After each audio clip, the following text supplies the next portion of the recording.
So, magandang araw mga kababayan, and this is Divine PH. And ngayong araw mga kababayan, gusto kong pag-usapan ito nga pong survey. Dahil expect naman natin no, na syempre si PBBM nagtatrabaho yan eh. Hindi yan namin personal, hindi yan palaganting tao kahit na sinisiraan siya nitong mga detractors niya o yung mga dating sumuporta sa kanya. So ito nga mga kababayan, pag-usapan natin. Bali, may dalawa akong gusto pag-usapan ngayon. Yung una po, sa tingin niyo, ayan. Yung una po mga kababayan is ito pong trust rating na bali ano po ito no?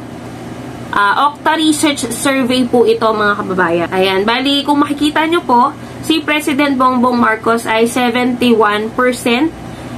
Tumaas po siya from March na 69%. Ngayong July naging 71%. And sabi ko nga sa inyo, syempre si PBBM, makikita naman natin hands-on nagtatrabaho. Kumbaga kahit gaano kadaming issue ang binabato ng mga kritiko niya, patuloy pa rin na naglilingkod sa bayan, nagtatrabaho at ginagawa po yung responsibilidad niya bilang presidente ng ating bansa. So syempre, hindi mawawala itong bratinela nating Vice President. So kung noong March 2024 ay 68% ang trust rating ng bratinela nating Vice President, nung July 2024 po bumaba ng 3% o naging 65% na lamang po ang trust rating. Paano ba naman mga kababayan? Paano hindi bababa? Siya mismo nagdadrag sa sarili niya eh. Yung mga supporter niya mismo, yung nagdadrag sa kanya pababa. Alam mo yun, nagtungo ka ng Germany para manood ng concert habang bumabagyo. Tapos pagbalik mo, kung ano-anong sasabihin mo regarding sa administrasyong kinabibilangan mo.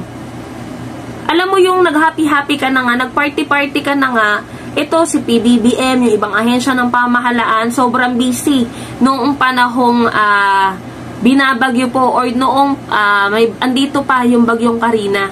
Tapos ikaw nag-happy-happy sa Germany, ang saya-saya mo sa Germany, samantalang yung mga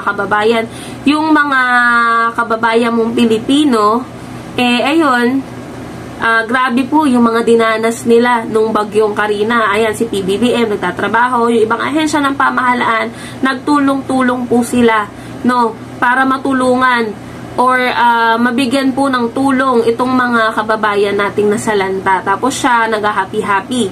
Nung pag-uwi ng Pilipinas, kung ano-ano nang sinasabi sa administrasyon, na as if naman, nandoon siya nung panahong kailangan siya. Yung presidente, nagtatrabaho, tatrabaho lang, kahit siraan mo, tatrabaho pa rin. Wala siyang pakialam kahit siraan mo siya. Pero ikaw na nga yung naninira, ikaw na nga yung umalis, papunta ibang bansa na nanira, ikaw pa yung may ganang may masabi. Naakala mo talagang marami kang ginagawa. Diba, inisyo niya pa nga, binanggit niya pa nga yung flood control daw ni PBBM. Matagal na daw, may nakaplano si Duterte, yung tatay niya na dating presidente. Mga kababayan, binanggit din po sa SONA ni Duterte, yung 11,340 na flood control. Saan po napunta? Diba? Yung mga proyektong ipinagmayabang niya noong siya pa yung presidente, kasi sabi nila baka daw dahil sa issue sa politika, baka hindi na daw ituloy ni PBBM yung mga proyekto sa Davao. Mga kababayan, kahit na walang pondong iniwan dyan, itutuloy yan ni PBBM dahil hindi naman pareho yung utak niya ni PBBM Si PBBM, pag para sa Pilipino, pag alam niyang makakatulong, makakapagbigay ginhawa sa ating mga kababayan, itutuloy niya yung proyekto na yan. Kaya nga si PBBM na yung gumawa ng paraan para budgetan Si PBBM na yung naghahanap ng paraan. Siya na yung gumagawa nitong mga naiwang kapalpakan ng Duterte administration. Ayan, so yan mga kababayan, syempre, kakatapos lang din nung mga syempre, di ba si BP Sara sumasama dito sa rally nga ng mga supporter niya na pababain si PBBM sa pwesto. Nakaka-discourage. Bakit? Alam mo yung imbis na magtrabaho ka na lang, patunayan mo na para sa masa ka, para sa bayan ka, para sa Pilipino ka. Hindi eh. Busy kang mag-rally, sumama sa rally. Doon ka busy, imbis na busy ka dapat magtrabaho, maglingkod sa Pilipino. Eh, sasabihin na naman dyan ng mga supporter mo, may mga tao naman siyang gagawa niyan eh. Hahayaan niyang gawin ng iba. Hindi ba dapat siya yung magli-lead? Hindi ba nakaka-proud na makita yung binoto mong Vice President na magli-lead, na magbibigay ng tulong sa mga kababayan natin Pilipino? Katulad ng ginagawa ni PBBM. Yung pamibigay niya ng tulong sa ating mga farmers, sa fisher folks, at kung kani-kanino pa yung mga inauguration, yung mga projects na itinatayo po, yung mga infrastructure, nakikita natin si PBBM hands-on. Kahit na sobrang daming trabaho niya na. Biruin mo, si DP Sara, ano lang ba yung trabaho niya? DP. Noon dati, nasa siya as Deputy Secretary. Dati rin siyang Vice Chairperson, tama ba ako? Ng NTF-ELCAC. Eh si PBBM po. Gaano kadami yung trabaho niya versus Vice President Sara Duterte? Tapos kino-compare nyo pa. Eh ngayon pa na hindi na siya nag-resign na siya as DepEdSec, nag-resign na rin siya as Vice Chairperson sa NTF-ELCAC, as Vice President na lang siya. Pero hindi niya pa magawa yung dapat trabaho niya. Di ba mga kababayan? So yan, makikita nyo bakit, kasi may mag-question na naman, bayad yung survey niyan, blah blah blah blah. Hindi naman po yan kagaya ng survey na ginagamit ninyo na syempre, survey to, ng kaibigan niya, mataas siya. Hindi naman po yan ganyan. Mga kababayan, alam nyo na kung bakit mataas yung rating or yung survey ni PBBM kaysa dito sa ating Bratinilang Vice President. So, ayan mga kababayan, panoorin natin yung naging media interview ni President Bongbong Marcos. Bali, may mga issues po siya na nabanggit. So, mamaya komentaryhan natin after po ng interview ni PBBM. Ayon sa offline research. Sa tingin niyo po ba may kinalaman ito yung pag-iikot mo sa iba't ibang bahagi ng bansa sa pamimigay ng ayuda, yung sa PAP?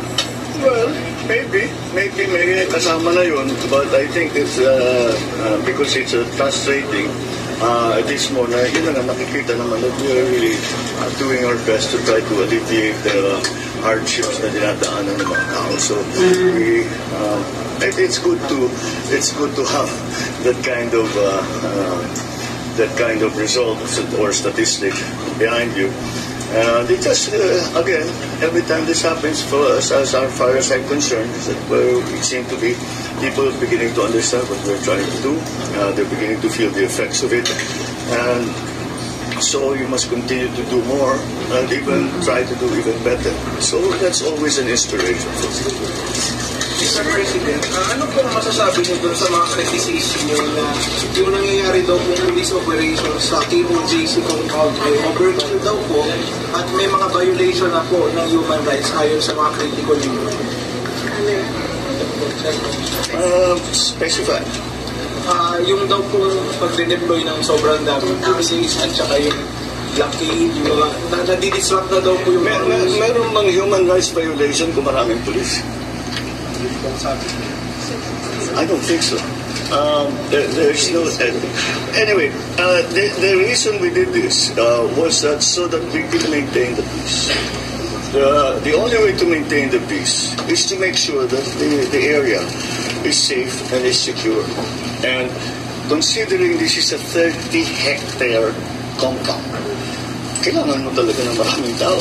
Hindi mo pwedeng gawin ito na isang dosen ng pulis. Para hindi na bale yung mga lumalaban o yung mga nag-resist, nanghaharang, hindi na bale muna yun. Para lang yung pag-inspeksyon ng 30 hectares, kailangan mo na agad ng maraming tao. So, I do not see. I think what they're talking about is political na yan. Hindi na totoo yan. You go to any human rights advocate, there's nothing that we did. Lahat ng pumasok na pulis, hindi armado. Walang baril, kahit isa. Hindi kami gumamit ng tear gas. Wala kaming ginawang gano'n. So, ano yung human rights violation? Ayan. So, mga kababayan, cut ko lang si BBM, Kasi nga, itong mga self-righteous kuno na mga tao ni Pastor Kibuloy, sinasabi nila, human rights violation daw.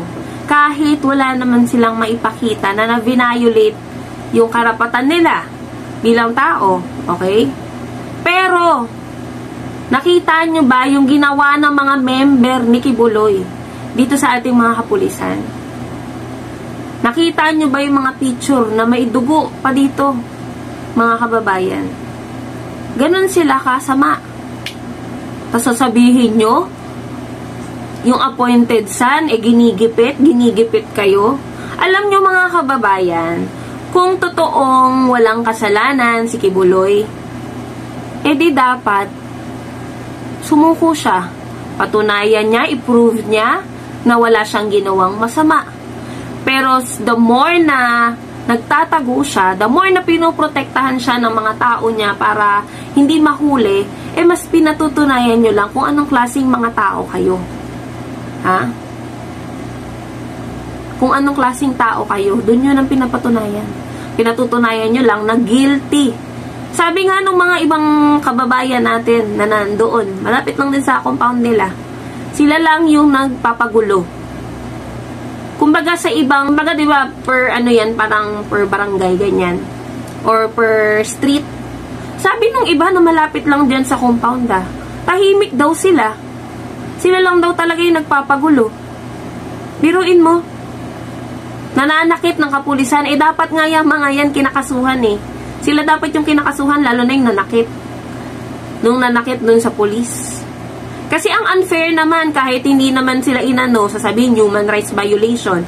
Pero pag yung pulis, naargabyado, sasabihin nila dapat lang yan, deserve lang yan, ganyan. Tama ba yun? Ganyan ba ang mga makajos? Gusto nyo respetuhin yung religion nyo. Nandito tayo sa usapang religion, Bakit?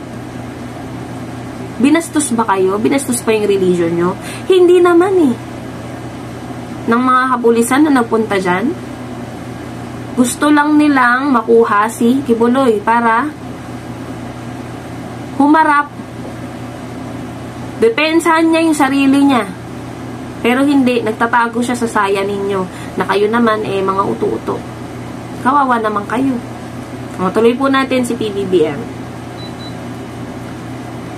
Kung kukonti yun, mas marami pang nasaktan. Mas maraming nasaktan na supporter ng Kingdom of Jesus Christ. Maraming nasaktan ng pulis dahil maglalaban. So, kung marami, itapos ka agad ang problema. So, that's what we done. Surrender na lang po. Surrender na lang po. Hindi ko nga maintindihan kung bakit tinadamay ni Kibuloy ang mga tauhan niya. Kasi sinasabak niya yung mga tauhan niya. Wala namang kasalanan yung mga yan. They just believe they're looking for an answer, a value system, and they think they have found it with Kibuloy. But they did not sign up to be in the front line of this kind of thing that's happening now, that they will protect him from arrest, even when he has cases filed against him, not only here in the Philippines, but also in the United States. So, I suppose I can understand their disagreement with us, even anger.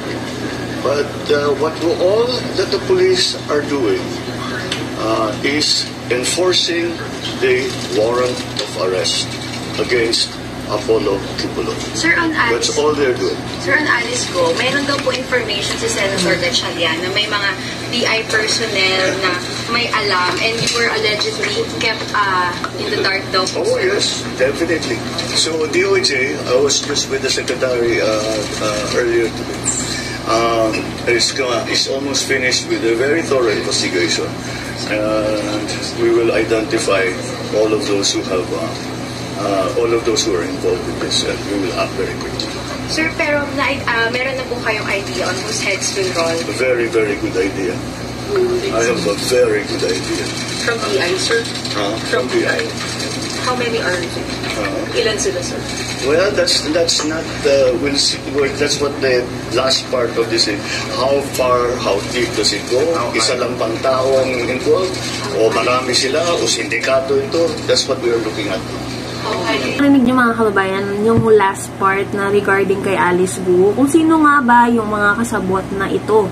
Alam niyo mga kababayan, pagtapos niyan, mga ilang araw lang po nakalipas, naglabas po yung abogado na si Topacio, I think, ng larawan kung saan makikita niyo po si PBBM, si First Lady Lisa, ayan, yung mga taong yan. Kasama po, ayan, magkakasama. Na nililink nila kay Alice Guo. Pero pakinggan nyo to mga kababayan. Kung saan kasama ni dating Bamban Mayor Alice Guo ang first couple o mag-asawang Pangulong Ferdinand R. Marcos Jr. at First Lady Lisa Araneta Marcos. Alang koneksyon. Ito ang binigyan din ni Benito Techico, ang Special Envoy of the President to the People's Republic of China for Trade, Investment, and Tourism. Kaugnay ng inilabas na larawan ni Atty. Ferdinand Topacio kung saan magkasama sina President Ferdinand R. Marcos Jr. at First Lady Lisa Araneta Marcos kasama si Cassandra Leong. Anya, hindi magkakilala ang Pangulo at si Ong. Nilinaw din niya na hindi natotoo ang larawan at nangyari noong November 2020. Anya, ito ay typical lang na may nagpapapicture na ipinakausap ng may-ari ng restaurant na matatagpuan dito. Hindi totoo. Kita nyo naman mga kababayan yung picture. That was year 2020 daw, kung di ako nagkakamali, no? Ito mga kababayan, nakikita nyo ba yan? Sasabihin na naman ng mga magagaling na mga DBS dyan. Edited. Oy, pinakita na yan sa Senate nung hearing nung kay Alice Guo. Napakita na po yan mga kababayan. And nakikita nyo ba? Saan to naganap? Yun yung isa sa restaurante. Sabi, typical lang na nagpapapicture, pinicturean silang lahat ng restaurant. Eto, kaninong bahay to? Kay Duterteng bahay to, mga kababayan. Sabi nila ha, syempre hindi naman ako Duterte supporter Yung mga nakakapunta lang daw sa bahay ni Digong, yung mga close lang sa kanya. So, ibig sabihin ba nito, close sila ni dating Pangulong Duterte, si Alice Guo? I'll leave it to you guys. So, yun mga kababayan, yun lamang po and maraming salamat po sa inyo.